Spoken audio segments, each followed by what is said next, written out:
puja dan puji syukur kepada Allah Subhanahu wa taala yang telah memberikan kita kesempatan untuk hadir pada malam hari ini dalam rangka menghadiri BITALK GDSC Winsuka yang ke-12 dengan tema Android Arsitektur Komponen episode 1 yang akan dibawakan oleh Mas Fahri Mubarak. Kemudian izinkan saya Fatin Nur Hasan selaku moderator untuk memandu acara pada malam hari ini. Kemudian seperti biasanya nanti akan ada penyampaian materi dan sesi tanya jawab. Sebelum itu marilah kita buka BITALK ke-12 ini dengan bacaan basmalah bersama. Bismillahirrahmanirrahim. Kemudian langsung saja kita akan memasuki penyampaian materi kepada Mas Fahri. Dipersilahkan. Oke, baik. Terima kasih Aksan. Baiklah, malam ini kita bakal belajar Android Arsitektur Components, View Model, and Live Data. Jadi di sini sebelumnya aku coba klarifikasi kalau misalkan di sini aku juga masih belajar dan di sini kita sama-sama belajar gitu. Jadi kalau misalkan ada yang salah dari aku, mungkin teman-teman yang lain bisa koreksi dan jadi kita bisa sama-sama belajar gitu. Apalagi di sini ada seorang suhu Aditya Davin Pradana yang udah expert lah, udah ada sertifikasi internasionalnya. Oke. Oke, langsung aja kita langsung masuk ke materinya aja. Kita bahasnya santai aja sih sebenarnya ini. Kita mulai dari outline. Hari ini tuh aku mau coba sharing tentang 4 hal ini, tapi yang bagian nomor 4 itu kayaknya kalau sempet aja gitu. Soalnya aku juga masih belum terlalu mendalami tentang flow ini. Jadi yang pertama itu ada arsitektur components, yang kedua ada view model, yang ketiga ada live data, dan yang terakhir itu ada flow yang opsional kalau sempat. Nah, yang pertama kita langsung masuk aja kali ke arsitektur components. Jadi di Android-nya sendiri itu sebenarnya udah nyediain dokumentasi tentang aplikasi app arsitektur ini atau arsitektur components ini. Nah, URL-nya itu bisa diakses di developers.android.com/topic/arsitektur. Di akhir sesi ini aku bakal share slide presentasi ini, jadi teman-teman yang hadir di sini bisa akses juga slide-nya sama ngeklik link-nya kalau misalkan ada link gitu. Nah, sebelumnya aku mau tanya, di sini ada yang tahu nggak Ridwan Kamil sama Eko Kurniawan Hanaidi ini siapa gitu? Ada yang tahu nggak? Teman-teman yang hadir di sini 9 orang. Kita coba dari siapa ya? Azhar bisa on mic nggak Azhar?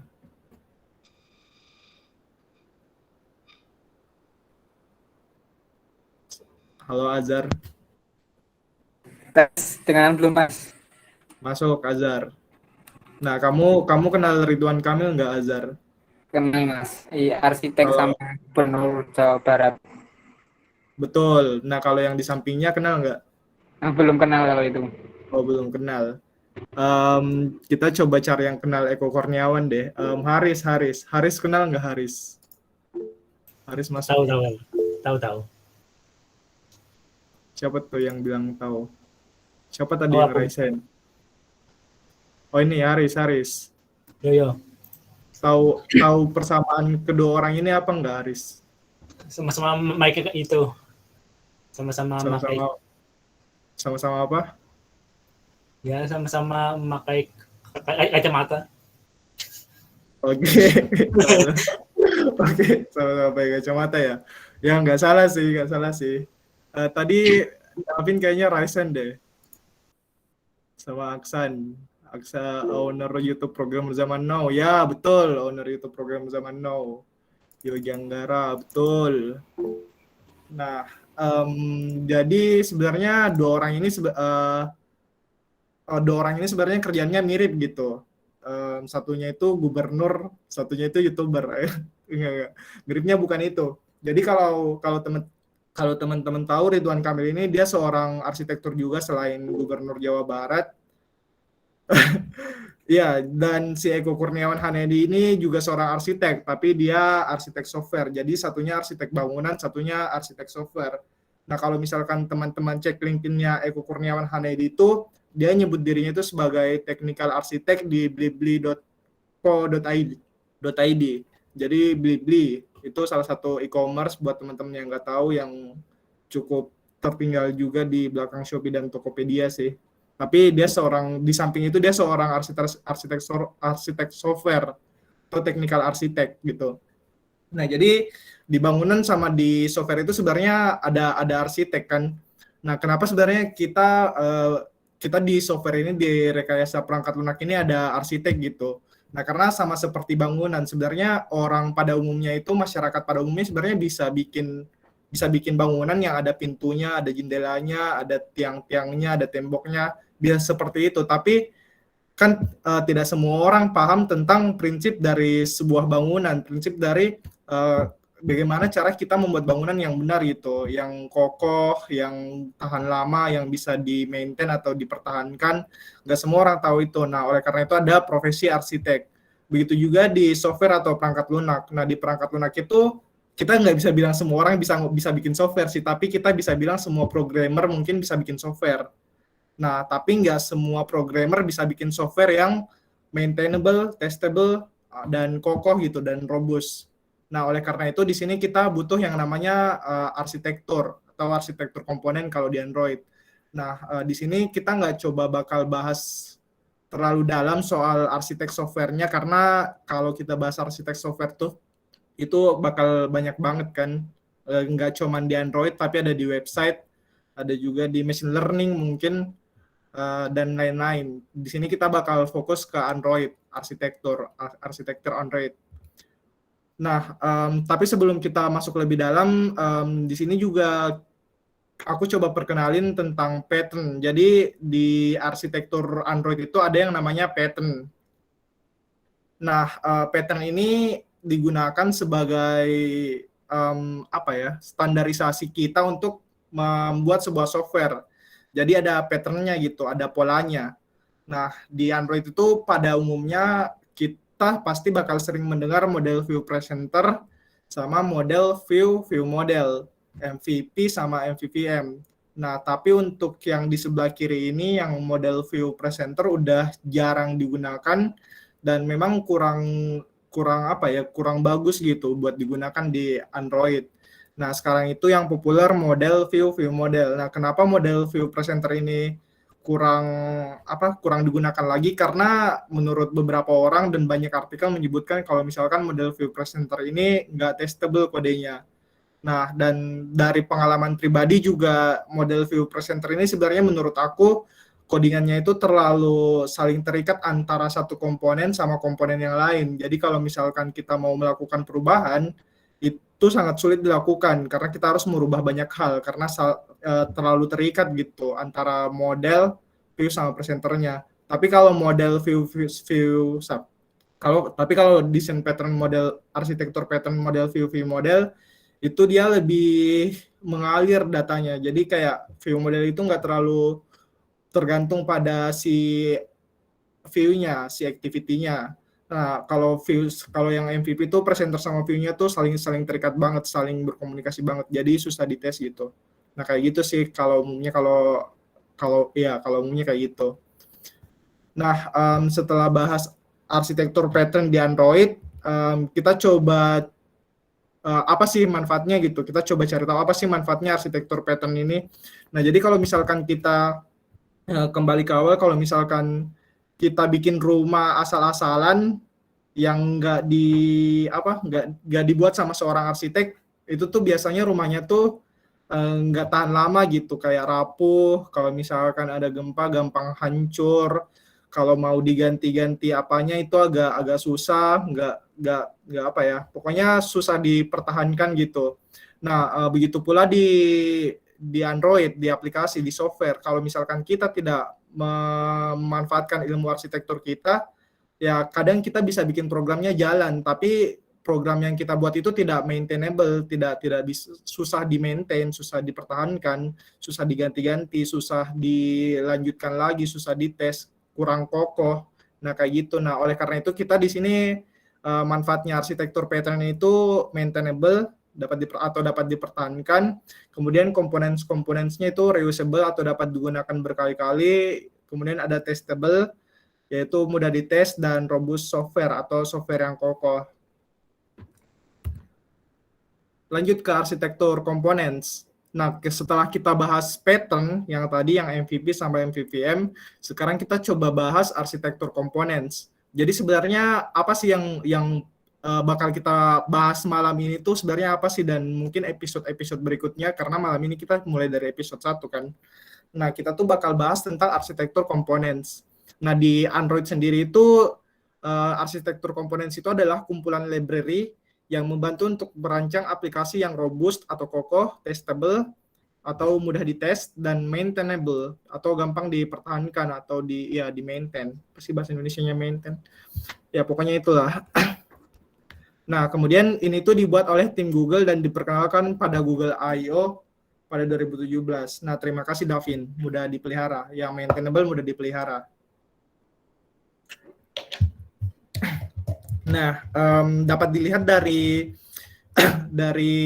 apa sih diagram ini, atau diagram alir ini, atau flowchart ini, arsitektur komponen di Android itu ada activity yang paling atas atau fragment, kemudian ada view model yang berisi live data 1, live data 2, live data 3, dan seterusnya.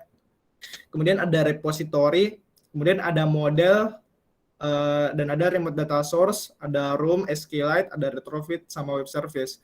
Jadi ini sebenarnya ada banyak komponennya, dan ini tuh disediakan oleh Google, dan ini tuh dibuat oleh Google, oleh tim Google-nya langsung untuk digunakan oleh seluruh Android developer sebagai best practice dari merancang software, dari membuat software, merencanakan software, atau menyusun arsitektur dari software Android.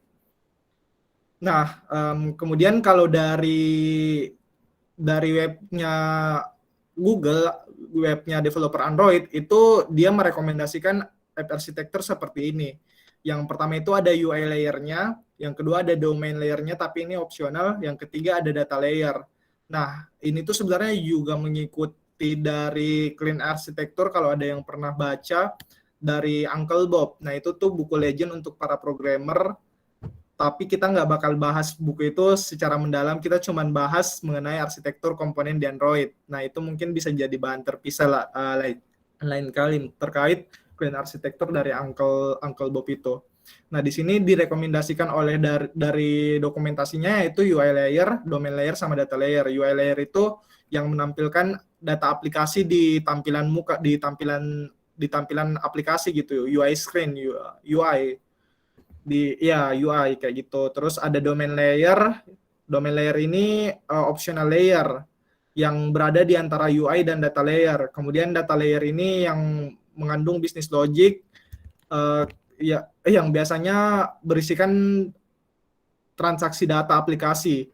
Nah, kalau kita bandingkan sama diagram sebelumnya, kalau kita lihat UI layer di sini itu ada activity fragment sama view model. Nah, itu tuh dia bagiannya UI layer, dia yang menghandle bagian UI atau bagian tampilan antar muka atau screen dari aplikasi kita.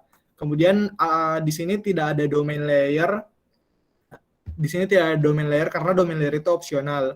Nah, di sini kita biasanya bisa tambahkan sebenarnya ada domain layer di antara view model dan repository ini.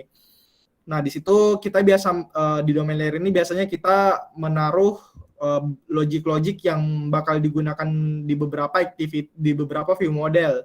Jadi bisa dipanggil berkali-kali gitu, biar codingannya jadi komponen dan bisa di reusable. Kemudian yang bagian data layer ini ada repository, ada model, sama remote data source. Ini sebenarnya kita juga bisa sebut sebagai local data source yang model ini. Nah, activity fragment view model live data ini udah disediakan juga sama Android-nya, dan kita bakal bahas malam ini.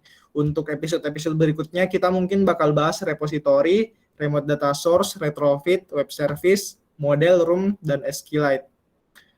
Nah, selanjutnya kita bahas tentang view model.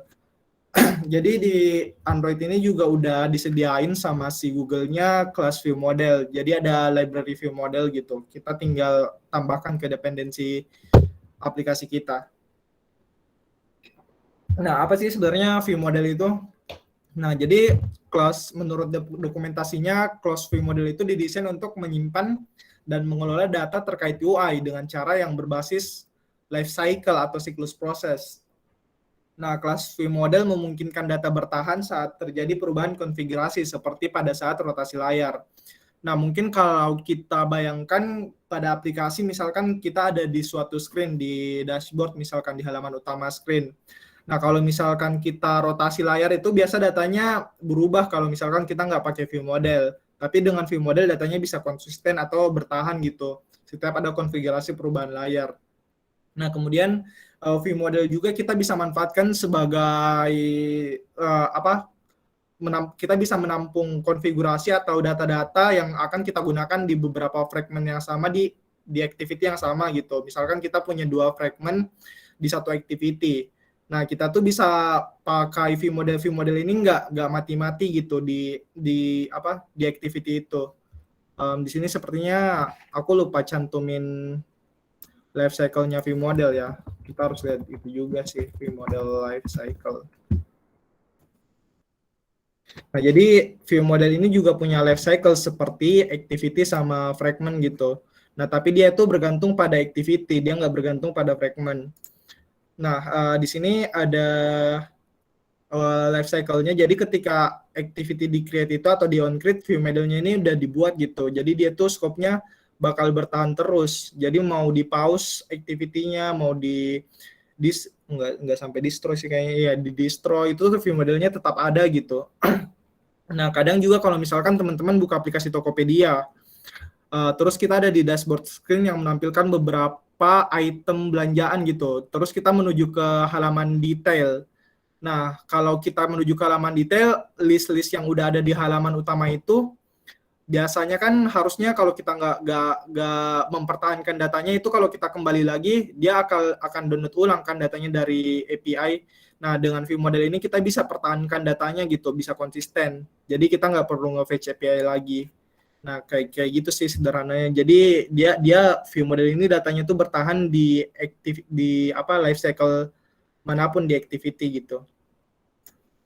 Oke, kemudian kita lanjut untuk sederhananya. Ini contoh implementasi sederhana view model. Kita tinggal ada satu lagi nih sih, 0 harusnya itu tambahin di dependensi. Kemudian kita bisa langsung bikin kelas view model ini menggunakan Kotlin, my view model, terus extends view modelnya. Kemudian kita bisa inisiasi di activity atau fragmentnya dengan view model provider. This ini sebenarnya activity, jadi dia menunjuk ke activity gitu. Nah, karena emang view model ini kan scope-nya, life cycle-nya itu bergantung ke activity itu sendiri. Kemudian nama kelas si view model yang kita buat. Kemudian kalau misalkan kita mau panggil metode, ya tinggal panggil metode yang ada di view modelnya. Kemudian live data. Nah, live data ini pasangannya view model. Kalau kita lihat di slide-slide sebelumnya, ini view model dan live data itu saling berhubungan gitu. Nah, apa sebenarnya itu live data? Jadi live data adalah kelas yang menyimpan data observable. Live data berbasis life cycle aware, yang berarti observable ini mengikuti life cycle komponen pada aplikasi kita. Nah, apa sih observable itu? Observable itu artinya ketika kita memiliki sebuah value yang berubah-ubah, biasanya itu berupa data. Mungkin kita bisa bayangkan kalau aplikasi Tokopedia itu datanya data item, data belanjaan, data barang gitu. Nah, live data ini dia tuh bisa menyimpan data yang observable, data yang berubah-ubah, data kalau dari Tokopedia data item belanjaan itu yang berubah-ubah gitu. Kalau misalkan listnya berubah, itu si live datanya bakal menyimpan perubahan data itu dan bisa meneruskannya ke UI. Nah, sementara kalau misalkan kita nggak pakai live data itu agak susah handling perubahan datanya. Nah, karena kalau misalkan kita ingin merubah suatu data, kalau kita nggak observe, ya kita harus melakukan suatu event untuk mengubah data itu, misalkan klik button. Nah, tapi kalau dengan live data, kita nggak perlu melakukan apa-apa karena si live data ini udah udah mengamati perubahan data itu sendiri. Dan dia mengikuti life cycle-nya. Nah, di sini dia sangat live data sama view model itu udah kayak kayak Romeo and Juliet lah, tapi nggak kayak Romeo and Juliet sih. Ya pokoknya gitulah, udah saling terikat view model dan live data. Kemudian untuk contoh implementasi live data, di sini ada declare live data. Jadi ini bisa dilakukan di view model. Misalkan kita punya number gitu yang mau kita observe. Jadi kita deklarasinya pakai mutable live data, terus kita pakai generic buat ngasih request type-nya, type live datanya itu integer, di sini number type data live datanya. Terus di sini kita coba inisialisasi live datanya biar bisa dipanggil di activity, karena yang ini yang private file ini kita olah di view modelnya. Kemudian modify live data value, kita pakai post value. Di sini ada kita panggil variabel yang number ini, kita panggil variabel yang number ini, terus kita post value-nya gitu 10. Kemudian kalau kita manggil ya kita observe kayak gini untuk mengamati perubahan value-nya. Nah, selanjutnya udah selesai. Jadi materi kita malam ini udah sampai situ aja. Ini sebenarnya aku mau coba lanjut sesi live coding, tapi sebelum masuk ke sesi live coding untuk mengimplementasikan view model dan live data, di sini ada yang mau bertanya terkait materi kita malam ini?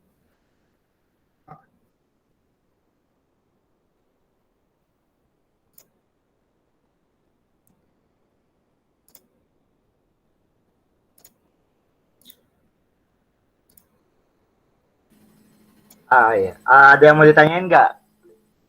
Mantap ilmunya. Oke. Kalau misalnya nggak ada, mungkin aku bertanya ya.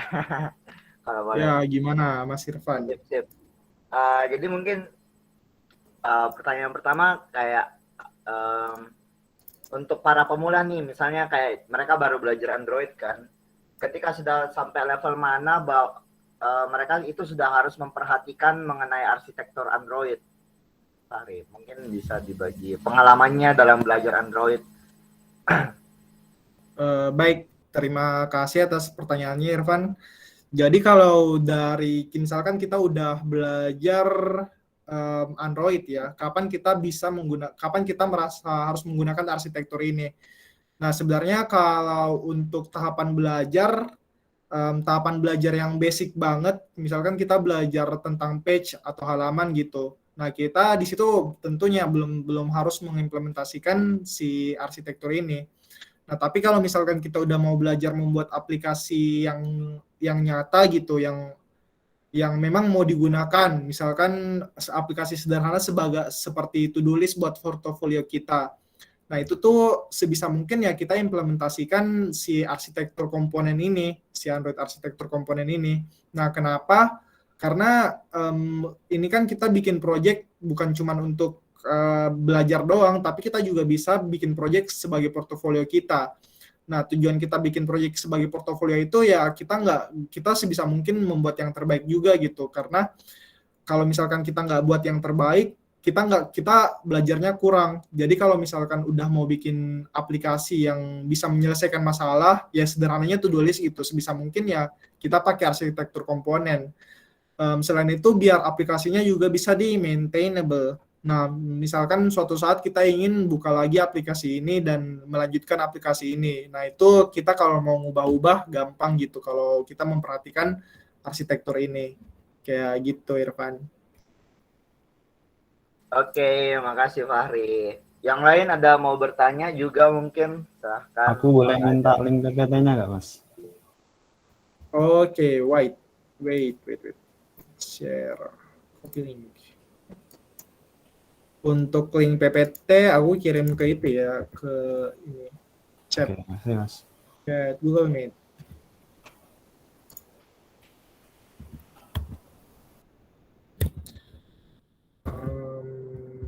Apa ya namanya? Meet Talk 12.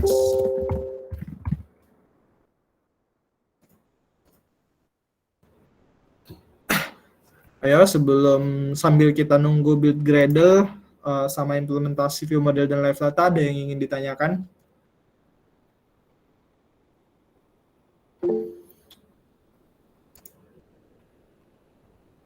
Nah, ini juga tambahan ilmunya sama Mas Davin. Kita sebagai programmer juga bakalan kerja as a team.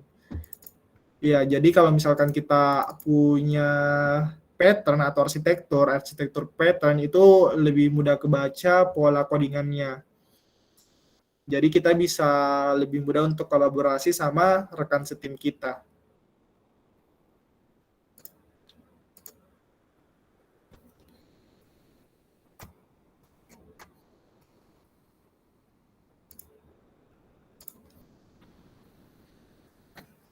Oke, di sini kita udah buat project kosongan. Kita coba buat yang sederhana aja kali ya, yang view model sama live data. Jadi untuk sesi tanya jawab yang tadi kita hold dulu sampai di akhir. Nah, di sini aku coba bikin aplikasi counter aja ya, yang paling sederhana kali. Nah, di sini ada layout XML karena aku belum pernah belajar Jetpack Compose. Kalau di sini ada yang pernah belajar Jetpack Compose bisa sharing-sharing suatu saat nanti. Jadi misalkan kita gedein dulu teksnya 100, gedein 50 dp, kayak SP ya kalau font. Terus kita kasih colornya black. Ini kita hardcode aja dulu ya, diabain aja dulu yang warning-warningnya, soalnya ini cuma buat belajar.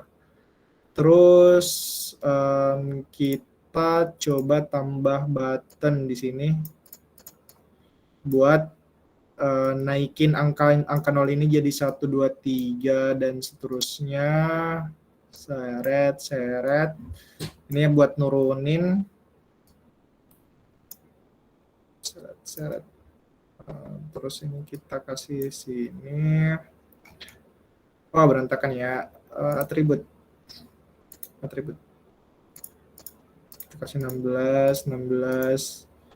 Ini juga kita kasih 16. Ini juga kasih 16. Ini kayak gini. Oke, ini karena biar ke tengah, ini kita kasih constraint juga ujungnya ke ujung button yang 2. Ini berdua nama ID-nya ya. Misalkan BTN increase. Oh, enggak kebayang. Terus yang ini ada BTN decrease. Ini increase, ini decrease, penurunan. Terus yang ujungnya ini kita kasih horizontal chain. And to start off, BTN decrease. Terus horizon chain. Ini kasih spread biar sebar. Oke, biar lebih kentara kayaknya kita ubah colornya juga deh. Background tint kalau button kalau nggak salah. Nah, kita bikin color yang hijau sama merah. Hijau buat naikin, merah buat nurunin. Terus yang ini hijau, yang ini merah. Kita hijau, terus kita copy ke bawah. Ini red. Terus apalagi ya yang kurang, ini kita ubah namanya jadi TV 6 counter. Oke. Untuk rednya udah kayak gini cukup. Sekarang kita coba implementasi view binding ya. View binding itu kalau nggak salah build features. Terus view binding true. Kita sync dulu. Bagi yang belum paham view binding, kita udah belajar view binding pertemuan sebelumnya gitu. Jadi bisa nonton YouTube JDSC Winsuka kalau belum paham view binding. Terus, nah di sini yang akan kita buat, kita bakal coba bikin view model yang mengolah angka dari 0 ini jadi bisa dinaikin sama bisa diturunin gitu.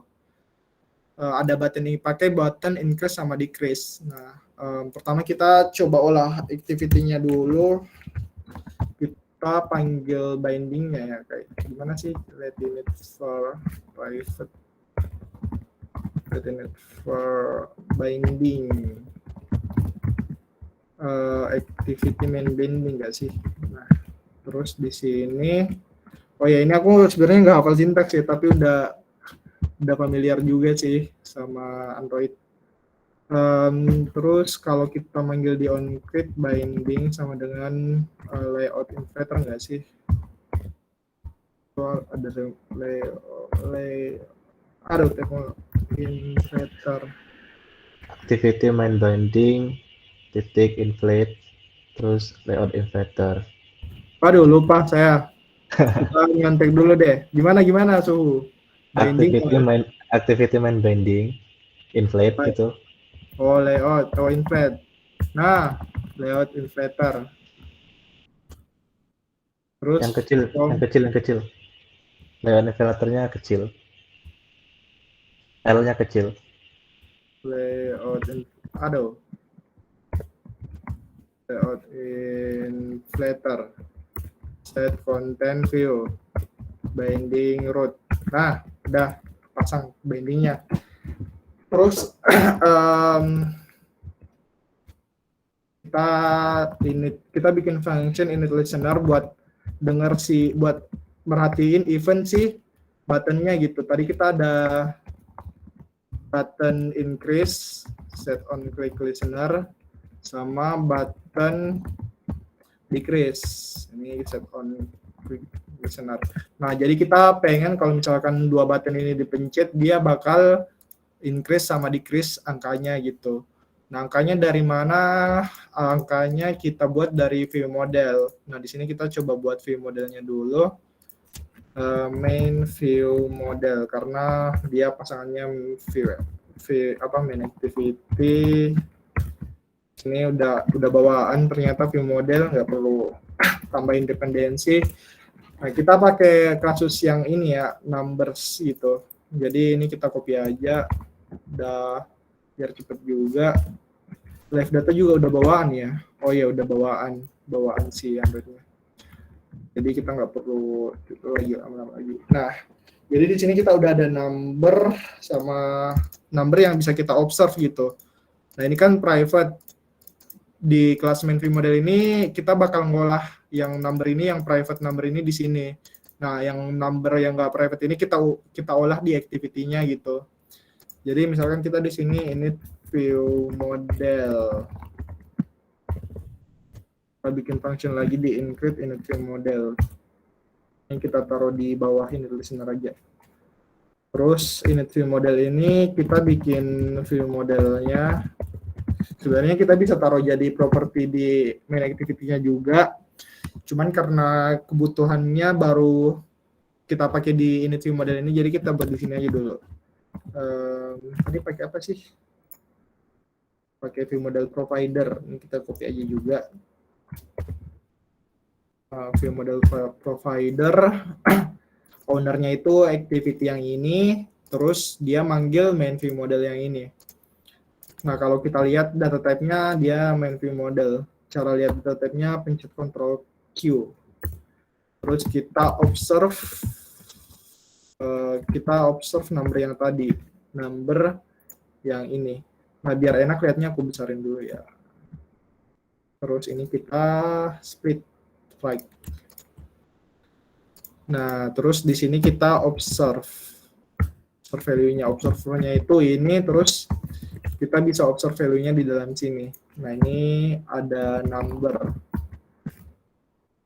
Oke, terus kita mau pasang si number-nya ini ke layout yang tadi, activity main. Layout yang ini, ke text view yang ini, TV counter. Jadi di sini kita binding TV counter text sama dengan number to string, karena dia integer. Nah, terus di view modelnya, ini kok nggak gede. Di view modelnya kita bikin metode buat mengolah si number ini. Jadi misalkan fun increase increase number sama dengan enggak, kita kayak gini. Nah, number post kita mau ngubah yang ini deh, yang private. Kita mau ngubah yang ini. Jadi yang private number ini kita olah di dalam kelas view model ini. Nah, terus value-nya dari mana? Di sini kita coba bikin satu variabel lagi. Variabelnya namanya counter. Itu kita kasih nilai awalnya 0 gitu di kelas ini. Terus kalau misalkan dia increase number, counternya itu nambah 1. Jadi kita bisa pakai incremental di sini, counter plus. Ini harusnya var. Terus kita post value-nya si counter. Jadi kalau increase number dipanggil, nilai counter ini bertambah. Terus dia ngepost value pakai nilai counter ini di sini. Terus nanti si numbernya juga nge-observe si private number ini. Nah, terus kita juga bikin decrease number.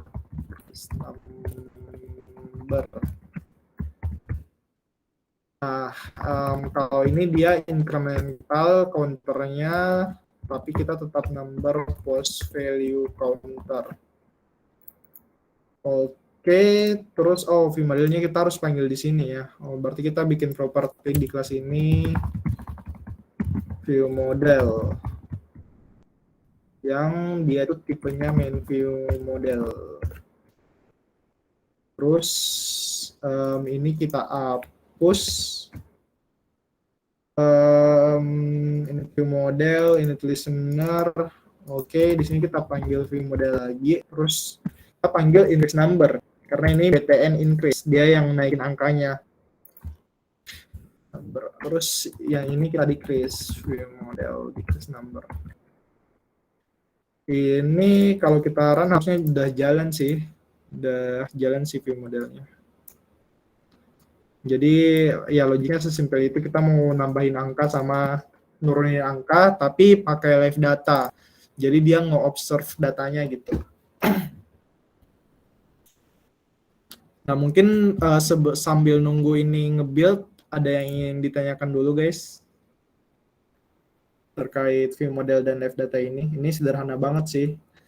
Tadi aku juga udah coba bikin riset-riset lagi soal view model sama live data, soalnya udah 3 bulan aku nggak nyentuh pattern MVVM.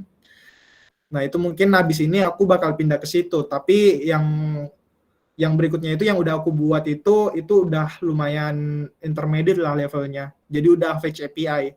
Jadi itu nggak aku live codingin biar teman-teman yang intermediate bisa dapat juga ilmunya gitu dari view model sama live data. Tapi untuk yang contoh live coding ini kita buatnya untuk yang basic gitu. Bentar. Aduh. Mau tanya Mas, Ya, gimana suhu Davin? Kenapa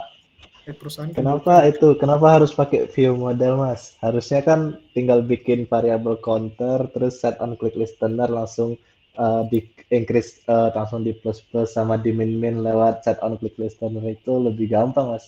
Gak perlu bikin kelas baru lagi gitu. Kenapa tuh Mas? Oke. Ya, pertanyaan yang sangat jenius dari Suhu Davin. Jadi Suhu Davin ini sebenarnya udah tahu jawabannya, tapi dia ingin aku ngejelasin gitu kenapa kita nggak bikin variabel counter di sini yang nilainya tuh misalkan 0. Terus kalau buttonnya ini dipencet kita nambah counter plus gitu. Nah, itu kenapa kayak gitu? Karena kembali lagi ke sebelumnya kenapa kita belajar view model. Jadi kalau misalkan kita pakai view model, dia tuh ngolah datanya itu di satu state yang sama gitu di view model life cycle yang udah kita liatin tadi. Nah, jadi kayak perubahan apapun yang terjadi di activity itu, life cycle apapun yang terjadi di activity itu, data dari view model ini tetap konstan gitu. Nah, kalau misalkan kita pakai caranya Mas Davin, yang kita bikin variabel counter di sini, Terus kita olahnya ya di sini kita nggak perlu bikin kelas view model. Itu kalau misalkan terjadi perubahan life cycle atau perubahan konfigurasi di activity-nya, itu bakal berubah juga nilainya, bakal kereset jadi 0 lagi. Ini nggak kayak itu ya. Nggak mau keren. Ya, jadi kayak gitu. Error itu, Mas. Itu view modelnya belum ke init. View modelnya udah ke init di sini. Mas Ya, David. kebalik. Itu Bentar, kan ini init listener dulu, baru init view model kan. Oke, kita naikin juga. Tapi ini kayaknya bukan error itu deh. Ini dari, ya nggak sih? Apa gimana? Nggak ada message error-nya, coy. Muncul app-nya. Nggak muncul sih. Kita coba ganti emulator ya, guys. Ini error emulator nih kayaknya.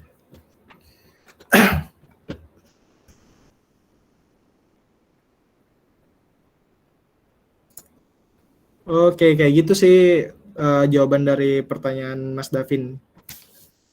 Gimana Mas Davin? Siapa tahu Mas Davin mau nambahin jawaban untuk pertanyaannya sendiri. Sangat dibolehkan. Terima kasih, Mas. Sangat membantu sekali, Mas. Oke, sama-sama. Suhu Davin.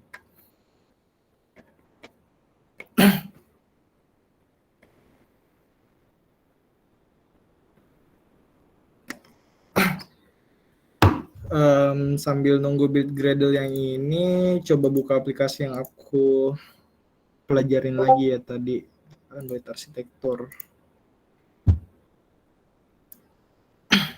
Oke. Agak nge-lag ya ternyata.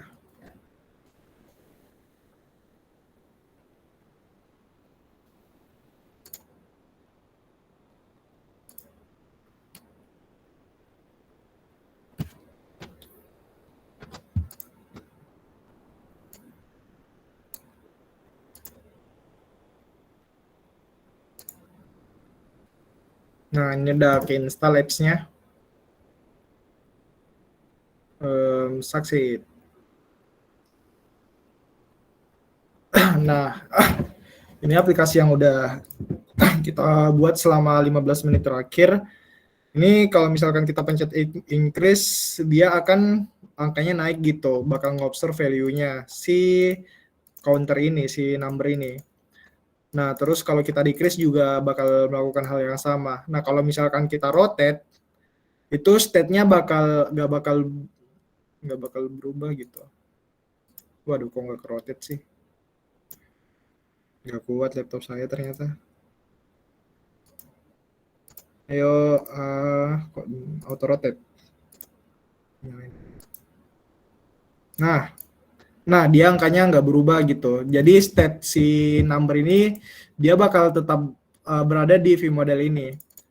Misalkan kita increase terus, decrease terus kita balikin lagi posisi layarnya, dia bakal tetap sama gitu. Datanya konsisten.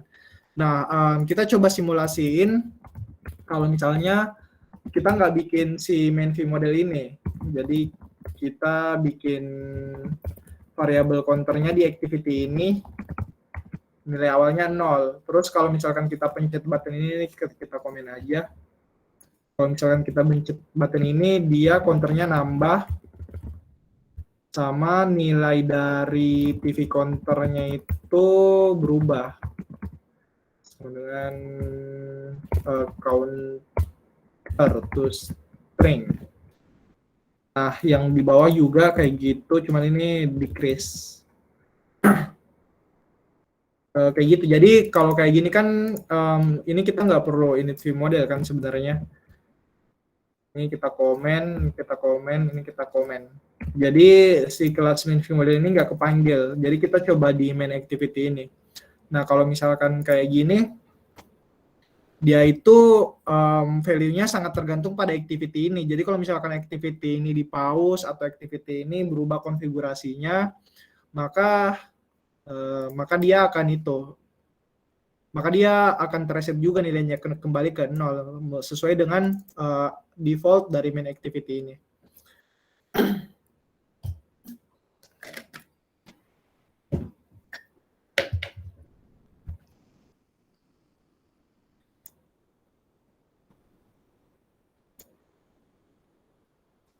Oke, misalnya maju woi. Ayo mungkin kalau kalau udah kayak nunggu-nunggu gini, kalau ada yang mau nanya aja ya guys.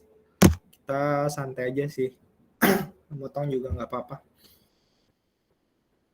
Tapi ini nggak mau cancel woi. Kita ulang deh. Aduh malah lama juga ternyata.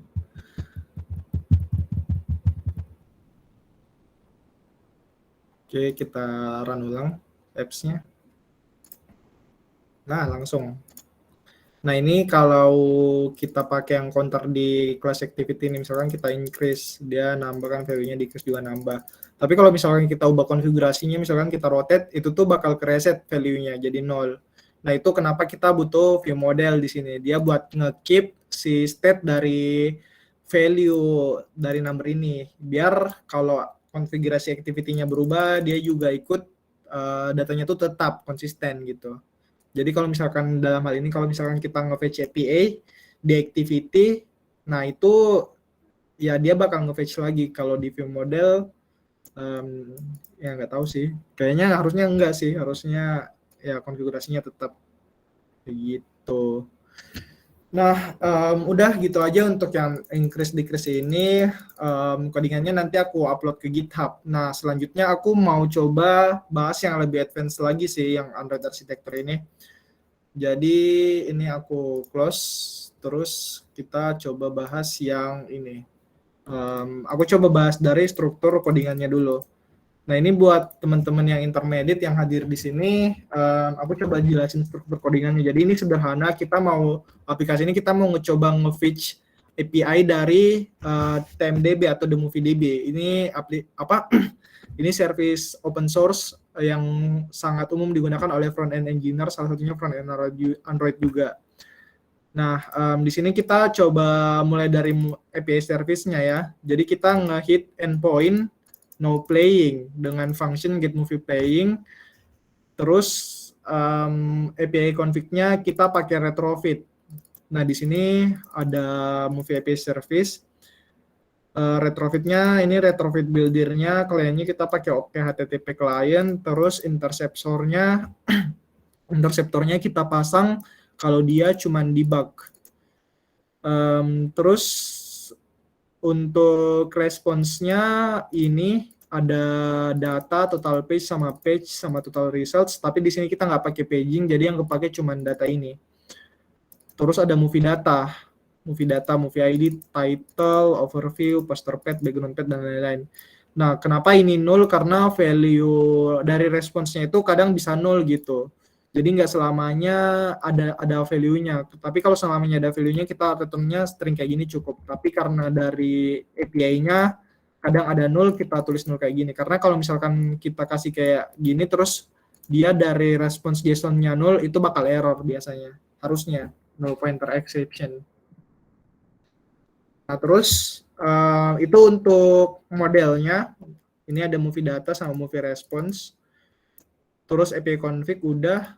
Nah, data yang kita dapat dari movie API service ini kita pakai retrofit call-nya, bawaannya retrofit. Itu kita bungkus pakai API response. Ini kelas API response, generic class, yang dimana dia punya tiga metode. Ada success, empty, sama error. Jadi, responsnya itu dibungkus success, empty, error. Nah, sebenarnya ini kita bisa improve lagi loading gitu, tapi ini karena nyoba-nyoba aja, kita pakai 3 ini aja. Dan sebenarnya kalau mau pakai loading itu udah terpisah lagi itunya, handling resource-nya. Tapi karena kita mau belajarnya yang simple dulu, yang view model doang, jadi kayak pahaminnya kayak gini aja. Terus ada enum class, ada response status, success, empty, sama error. Terus kita masuk ke layout-nya dulu ya kali ya, sebelum ke activity main. Nah, di activity main ini tampilan yang akan kita panggil tuh kayak gini. Jadi ada satu activity isinya resecular view sama progress bar buat nampilin loading. Di belakangnya progress bar ada image view. Background ini buat dia ngegelapin layarnya gitu biar kayak nggak bisa diklik karena lagi loading Fetch API. Terus ada search view. Nanti kita coba implementasi search juga, tapi nggak pakai API. Kita pakai list yang ada di view model. Nah, kemudian kita langsung masuk ke main view modelnya. Nah, di main view, ke activity-nya dulu, Deng. Nah, jadi kita di sini udah pakai binding. Kita coba buka build gradle dulunya. Build gradle kita pakai coil buat nampilin image. Terus arsitekturnya pakai view model sama live data. Terus ini pakai retrofit buat API-nya, buat fetch API-nya. Di activity sebelum nge-fetch datanya kita di sini ada init view, ada movie adapter buat recycler view-nya. Di sini nggak pakai apa sih istilahnya yang dalam kurung ini constructor buat ngoper datanya, tapi kita pakai setter getter. Jadi ada property list movie di kelas movie adapter. Terus kita setnya kayak gini. Kalau ada set data baru kita clear, terus kita tambahin semua datanya. Ini biar bisa diakses di semua biar adapternya tuh bisa diakses di semua function di sini. Jadi kita nggak cuman pas di fetch doang datanya, terus kita bisa akses adapternya. Nah, di sini ada init view, kita init si recycler view-nya. Oh ya, untuk layoutnya kita pakai linear layout dan itu udah ditaruh di XML-nya, jadi kita nggak perlu taruh lagi di activity-nya. Jadi cukup kayak gini doang, RV movie adapter, karena nggak kompleks juga aplikasinya. Terus init listener, di sini kita yang event kita taruh di sini. Misalkan movie adapternya diklik, itemnya diklik, kita bakal munculin toast. Kita bakal munculin toast. Terus aduh kok ke scroll sih, bentar. Nah, terus ada SV movie ini search view movie. Dia nge-observe query-nya. Dia apa sih yang nge-observe kayaknya namanya. Dia pokoknya mantau query dari search view ini. Ini kalau di submit, ini kalau berubah teksnya. Kalau query-nya tidak null, kita jalankan function search movie. Terus return true. Terus ini yang view model. Nah, kita sambil ini kita lihat kanan kiri aja ya kayaknya enaknya. Nah, ini agak itu sih. Udah agak ya emang untuk intermediate. Ini ada function get all movies. Jadi setelah kita inisialisasi view modelnya, kita panggil function get all movies ini. Terus kita olah pakai si bawaannya retrofit, pakai NQWW. Terus callback-nya movie response. Ini kita nge-override on response sama on failure. Oke, terus kita olah datanya. Kalau misalkan dia successful, kita lihat response body-nya. Kalau response body-nya tidak null, kita ambil datanya. Terus kalau datanya nggak kosong, if data is empty, kita ngirim API response yang empty tadi dengan empty list sama message-nya. Terus kalau sukses, kita kirim datanya doang, data yang nggak empty tadi itu. Terus di sini kita post value API response-nya. Jadi di sini ada dua property, list all movie sama list movie. List all movie itu semua movie-nya yang ketampung. List movie itu list movie yang ditampilin di UI. Jadi list all movie ini nggak ditampilin di UI, tapi dia buat nampung listnya doang. Karena kita di sini mau ngolah listnya pakai search movie ini. Jadi kita bikin dua variabel gitu. Aku yang bikin dua variabel sih, siapa tahu ada yang punya best practice yang lain bisa masukin ke aku. Soalnya ya ini belajar iseng-iseng doang sih bikinnya. Terus ini post kalau dia responsnya nggak sukses, kalau respons body-nya null, Kalau response bodynya 0, dia juga bakal ngirim yang error. API response-nya error. Nah, handle-nya di activity ini, dia bakal munculin toast kalau misalkan dia error. Atau misalkan di empty juga dia bakal munculin toast. Sederhananya kayak gitu. Dia pokoknya nge-observe si response API dari The Movie DB ini. Nah, kita tutup ini. Nah, sekarang search movie. Nah, jadi inilah salah satu manfaat dari kita memisahkan antara activity sama view model. Kita bisa misahin antara UI logic sama business logic gitu, sama logika-logika yang nggak harusnya kita taruh di activity. Kan kalau di activity kita cuman harusnya logika-logika UI kan.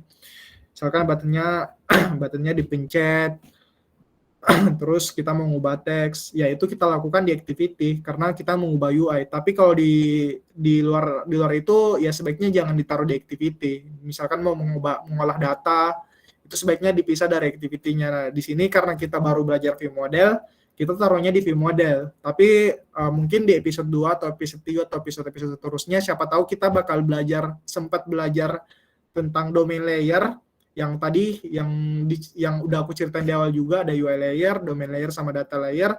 Itu sebaiknya yang search movie ini kalau misalkan nggak disediain dari backend-nya, kita taruhnya di domain layer gitu.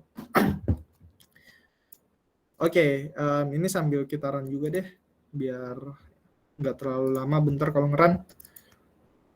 Function search movie ini dipanggil di activity kalau dia search view-nya dipakai passing parameter query. Nah, di sini kita pakai Kotlin yang sangat memudahkan kita untuk mengolah list. Nah, pertama kita ambil dulu semua value dari list all movie. List all movie tadi kan mutable live data. Ini mutable live data yang isinya API response sama list movie data. Nah, ini di sini kalau misalkan kita panggil search movie, kita udah bisa pastiin gitu kalau misalkan si value-nya itu nggak nol karena dia udah tampil kan. Jadi kita nggak manggil si query ini kalau misalkan datanya itu kosong. Jadi kita pakai 2 tanda seru ini karena kita udah yakin gitu misalkan value-nya ini nggak nol. Nah, terus kita udah dapat list all movie ini, list movie data ini. Ini kalau kita lihat tipe datanya list movie data, kita olah. Kita reassign value-nya pakai filter. Jadi kita filternya itu pakai datanya kalau title movie titelnya mengandung query, terus case-nya kita abaikan mau huruf besar, huruf kecil, itu masukin ke list movie ini.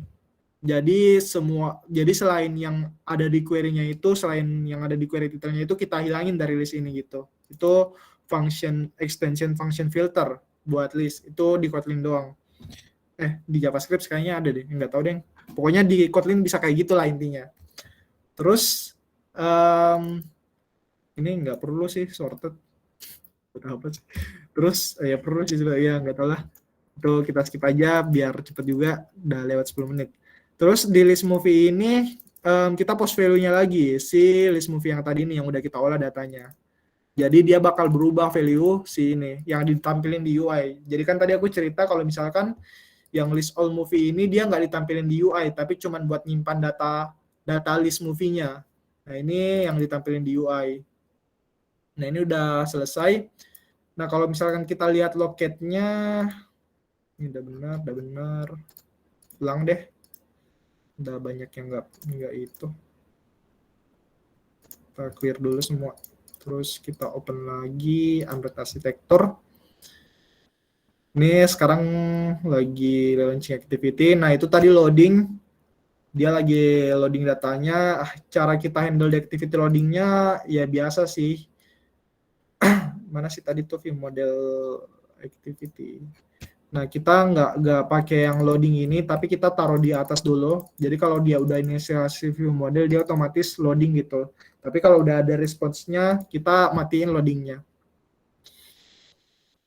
Nah, ini list-nya udah muncul. Kalau kita lihat dari locate-nya, ini juga udah muncul. Oke, HTTP client-nya, response-nya udah ada. Jadi kita berhasil ngambil API dari backend-nya si TMDB. Nah, ini list movie-nya.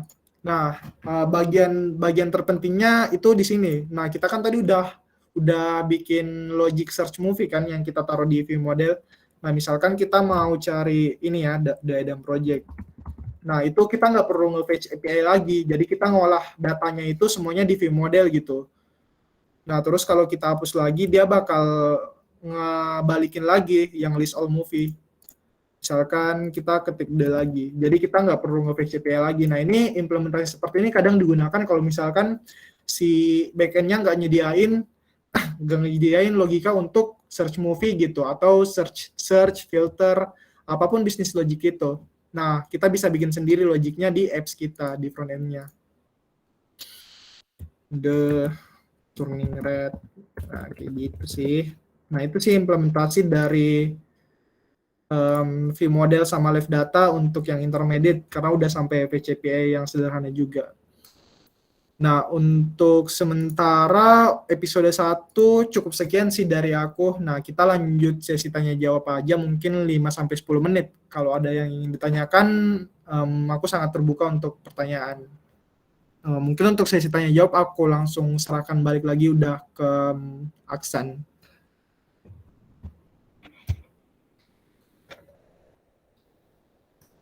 Halo Aksan. Oh, belum mute. Ya, apakah ada yang ingin ditanyakan dari peserta yang hadir pada sesi ke-12 ini? Kalau belum ada, mungkin saya mau tanya sih, Mas. Oh, ini Muhammad Enzaki. Oke, silakan. Aku mau tanya, Kri. Itu Masuk Zaki. public API ya itu? Yes, ini public API. Itu pakai authentication token itu enggak? Iya, pakai autentikasi token. Kalau caranya buat apa ya? Nyembunyiin token biar enggak langsung ditulis di kode itu gimana ya? Jadi biar enggak kelihatan gitu. Jadi aku dari tadi juga itu kan nggak ngeliatin itu kan kodenya. Jadi itu ada di Android ya. Kalau di Android ya, kita naruhnya tuh sebenarnya nggak di build Gradle sih, tapi ada caranya gitu. Cuman di sini aku nggak implementasiin sepenuhnya, tapi cuman setengah. Nah, jadi di sini kita nyembunyiin base URL-nya di sini. Nah, sebenarnya base URL untuk API-nya itu kita panggilnya di sini di retrofit-nya. Ini ada base URL. Terus untuk apa namanya? Tadi autentikasinya itu tokennya itu sebenarnya kita taruh di build Gradle di sini. Build Gradle. Jadi, waduh, tokenku kelihatannya nggak apa-apa sih ini untuk belajar juga. Nah, ini sebenarnya ada build config field di sini. Jadi di aplikasi Android itu kalau kita nge-build aplikasi ada namanya build Gradle gitu. Itu informasi build Gradle itu isinya informasi yang bakal kita gunakan di aplikasi kita. Tapi nggak berasal dari codingan-codingan di aplikasi kita. Jadi gimana ya ngejelasinnya? Ya intinya itu di si build Gradle ini nggak bakal ke-include di aplikasi kita. Jadi kalau misalkan aplikasinya udah di-build, build Gradle-nya ini nggak, kalau misalkan kita decompile aplikasinya, build Gradle-nya ini nggak masuk gitu. Nah, kita taruhnya di sini. Nah, tapi ada implementasi yang lebih bagus lagi biar kita tuh nggak taruh apanya tokennya ini, autentikasinya ini di build Gradle ini, kita taruhnya di ada namanya Gradle apa ya ini? Gradle properties, Mas, kayaknya. Nah, Gradle properties. Nah, kita sembunyiinnya di situ. Nah, Gradle properties ini jalannya di lokal. Jadi kalau misalkan kita push ke GitHub, dia tuh nggak masuk ke GitHub kita. Jadi tokennya tuh cuma di lokal kita. Tapi di sini implementasinya belum seperti itu, cuma setengah-setengah. Kayak gitu sih Zaki untuk ngamanin. Oke, siap. Nice question, thank you. Mungkin kalau ada lagi yang ingin bertanya, persilahkan. Mungkin aku juga mau tanya sih, Mas. Kalau API response itu memang best practice-nya itu digunakan terus ya? Atau gimana? Masih belum paham. Yang API gimana? response. API response. yang kelas Iya. API response. Oh, Aku Yang ini. belum pakai itu soalnya. yang ini Enggak, yang API response. API response. Yang ada MT. Oh, ini. Itu sih. Oh, ini sebenarnya untuk mempermudah kita sih untuk ngolah data. Mana sih tadi? API response. Nah, jadi API response ini aku jelasin lagi, ini untuk mempermudah kita mengolah datanya gitu. Karena kalau misalkan di mana tadi view modelnya, kalau kita nggak bungkus pakai API response, dia langsung si live datanya tuh langsung ngebalikin list movie gitu. Dia nggak tahu apakah list movie-nya itu sukses atau error atau empty. Nah, tapi kalau kita bungkus pakai API response ini kita bisa tahu gitu dia tuh sukses, empty atau error. Nah, kalau misalkan enggak kan di activity-nya kita tuh bingung nanti ngolahnya kayak gimana. Tapi kalau pakai itu kita bisa ngolah di sini. Jadi ada response status kalau misalkan sukses kita mau ambil action apa untuk UI-nya. Kalau misalkan empty kita mau ambil action apa, kalau error kita mau ambil action apa. Nah, jadi itu untuk membantu kita mengolah data dari response API yang udah kita fetch gitu. Kayak gitu, Aksan. Oke, baik, Mas. Terima kasih. Mungkin ada lagi yang ingin bertanya. Bisa ditunggu mungkin 4 menit lagi. Sampai pukul 20.50.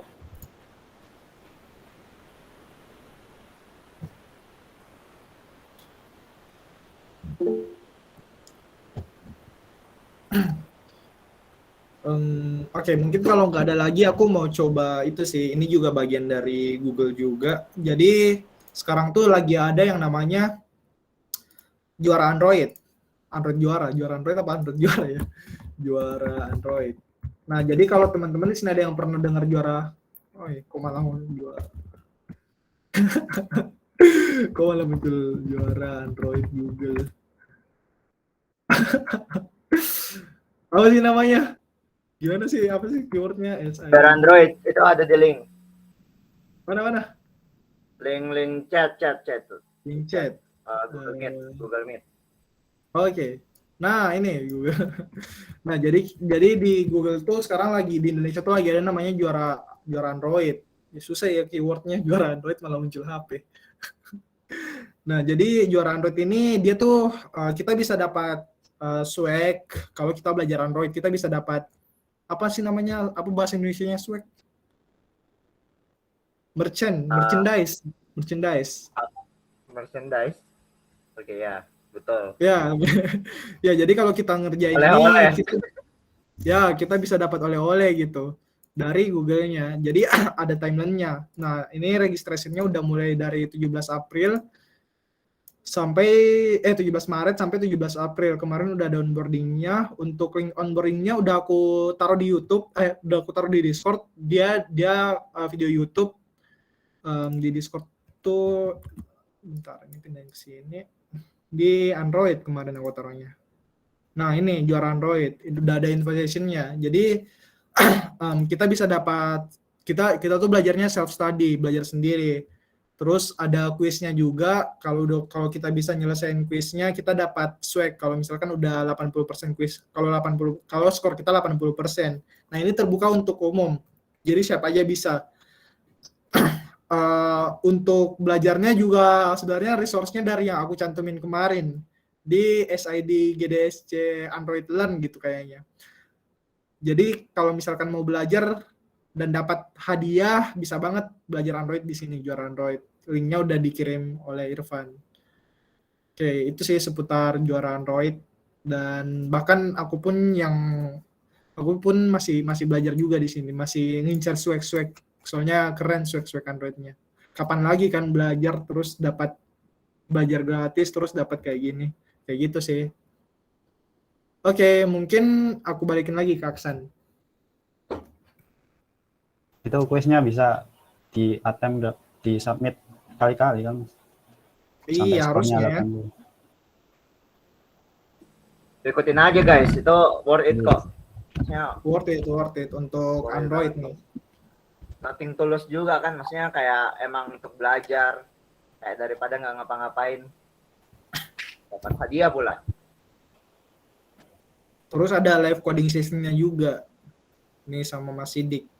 Senin 28 Maret. Sumpah sama Mas Sidik. Wow. Iya, lab coding nih Lemonade. Kemana? Lemonade App. Gokil. Iya, dah. Mantap.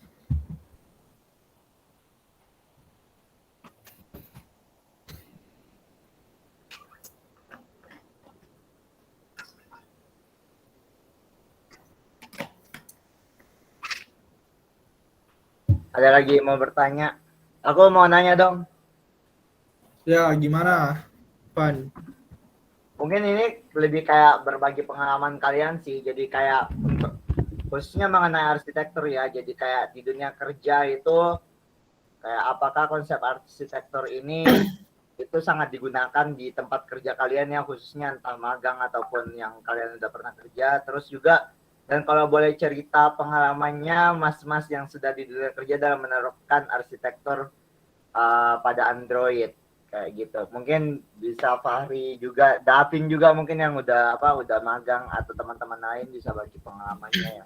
Iya, suaraku lagi agak serak sekarang ya. Mungkin bisa mulai dari Davin dulu kali. Apakah Davin ada di sini? Apakah dia sudah AFK?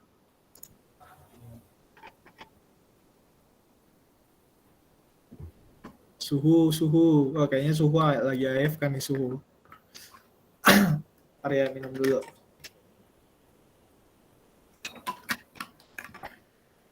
Oke, aku bakal cerita sih soal pengalaman terbaruku. Jadi kan baru-baru ini, baru 3 bulan ini aku lagi ada kerjaan juga. Nah, ceritanya itu ini tuh perusahaan ini tuh dia sebelumnya ada vendor yang membuat aplikasi Android-nya. Nah, dari vendor ini kontraknya udah selesai, si perusahaan ini mau nge-hire programmer sendiri, jadi mau bikin tim IT-nya sendiri. Nah, aplikasi dari vendor ini kemudian dikasih ke orang yang jadi Android engineer-nya, dalam hal ini aku. Nah, di perusahaan ini aku sendiri doang. Sendiri doang ngerjain aplikasi dari vendor ini. Nah, di sini tuh kurangnya ada beberapa kesalahan, yaitu yang pertama aplikasinya nggak di handover dengan baik. Jadi nggak ada dokumentasi, nggak ada learning pairing, nggak ada dokumentasi. Pokoknya aku sepenuhnya tuh mempelajari sendiri aplikasi ini, codingan aplikasi ini.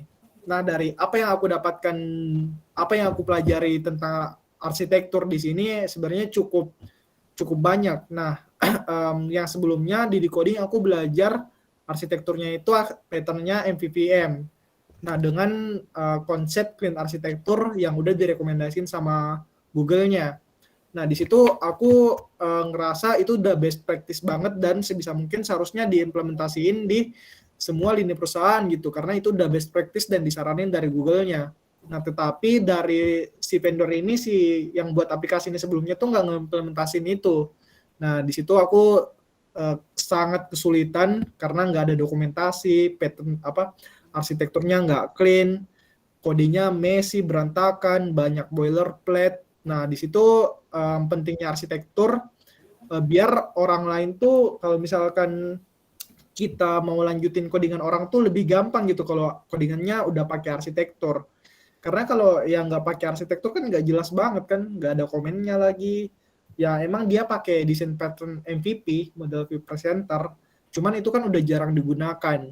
Nah, jadi walaupun udah pakai arsitektur, ya karena dia juga pakai MVP, jadi cukup mungkin nggak itu ya karena ada patternnya, jadi aku juga belajarnya bisa dibilang walaupun susah tapi tetap ada alurnya gitu, jadi tetap jelas kelihatan codingannya tuh nggak asal-asalan, tapi nggak sempurna gitu ya, nggak bagus, bukan kalau sempurna jauh sih, nggak bagus, pokoknya nggak bagus, tapi karena ada patternnya jadi sedikit memudahkan walaupun cuma sedikit gitu.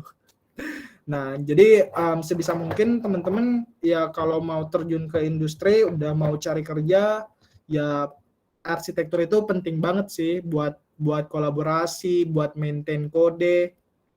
Karena kita tuh ngoding nggak selalu ngoding sendiri gitu. Kita tuh ngoding sama orang lain. Kita tuh aplikasinya nggak dipakai cuma sekali dua kali. Nanti bakal ada update, tambah fitur dan lain-lain. Jadi sebisa mungkin codingan yang kita buat tuh ya bagus sesuai dengan arsitektur.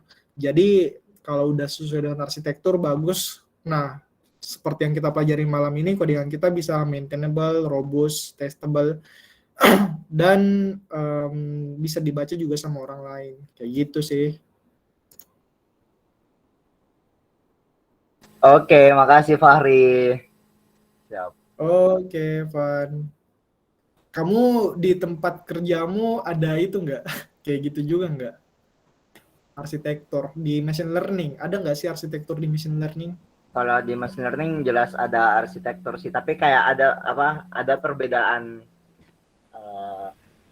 maksudnya modelnya. Kalau kan machine learning itu ada model kan, dan model itu punya arsitektur juga. Jadi kalau misalnya memang arsitekturnya jelas itu bisa di ini. Tapi kalau misalnya kayak data science, berhubung data science kan dia kayak lebih ke finance kan, maksudnya, atau juga lebih ke strategi kan. Jadi biasanya arsitektur itu tidak ada arsitektur atau tidak ada framework baku yang ditetapkan secara internasional, enggak, tapi frameworknya itu ditetapkan oleh masing-masing perusahaan. Jadi framework itu kayak cuman supaya kita tahu bahwa bagaimana alur bekerjanya ini kita sebagai data science, kayak gitu sih kalau yang di tempatku juga sebagai data science. Tapi rata-rata kalau di perusahaan itu pasti juga udah menerapkan framework ataupun arsitektur supaya mereka lebih maintainable kan, lebih sustain jadinya. Tidak labil. Oh, ya. Ya emang arsitektur penting sih emang. Apakah Davin udah ada di sini? Oh, masih AFK. Kenapa? Oh ya, ini sebelumnya ada yang tanya di komen. Tapi kayaknya mungkin bisa di send ke Discord aja kali ya. Izin bertanya, Mas. Studio saya error. Ya ini mungkin bisa ditanya di Discord aja ya, Husfatul Hasan. Ini pertanyaan itu sih. Atau bisa di WhatsApp, kalau bukan di Discord di WhatsApp. Ya, atau Udah masuk bisa di di WhatsApp WhatsApp-nya juga. belum? Jadi bisa di SS juga errornya apa, nanti kita bisa bantu. Yang lain juga bisa bantu. Anehnya set akuran atas administrator, ujung-ujungnya sukses. Ya udah di ranah administrator aja terus. Ya, kayaknya belum pernah ngalamin. Aku kayaknya pernah sih. Itu kayaknya aku kalau nggak salah ngupgrade Gradle apa ya? Lupa. Upgrade Gradle ya. Di setting ya berarti project. Iya. Starter. Lupa aku. Kayaknya aku pernah sih. Iya, tanya di DC aja. Hasan. Atau Atol. Oke.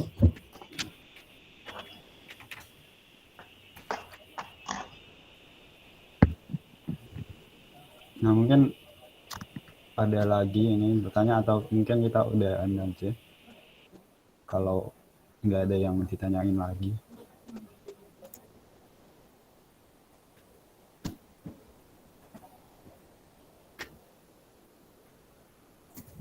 Tunggu sampai jam 9 aja ya kali Mas.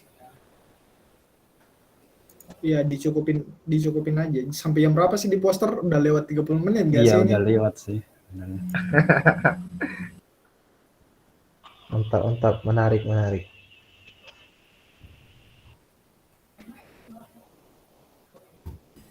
Ini mau belum ada. Ini mau Gimana Fatih? ditutup dulu atau sesi foto dulu Mas? Wah, boleh sesi foto. Sesi foto dulu. Sesi foto dulu. Ya. Ada Farhan nggak ya? Farhan. Ada kak. Oke, siap. Farhan boleh minta tolong. Oke, siapa?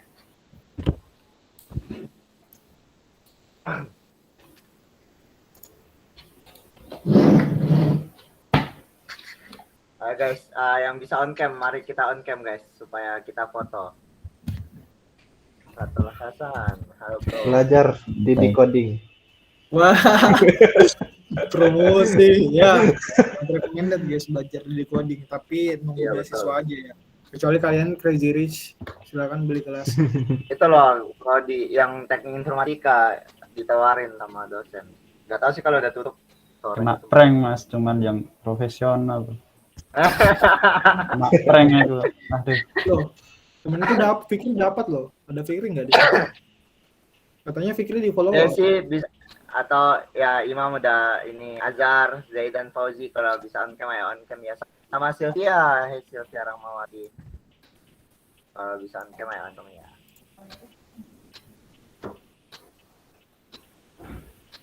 Farhan ini Oke. aja apalagi tuh silahkan diatur aja gimana. Oke, hitung ya. 3, 2, 1.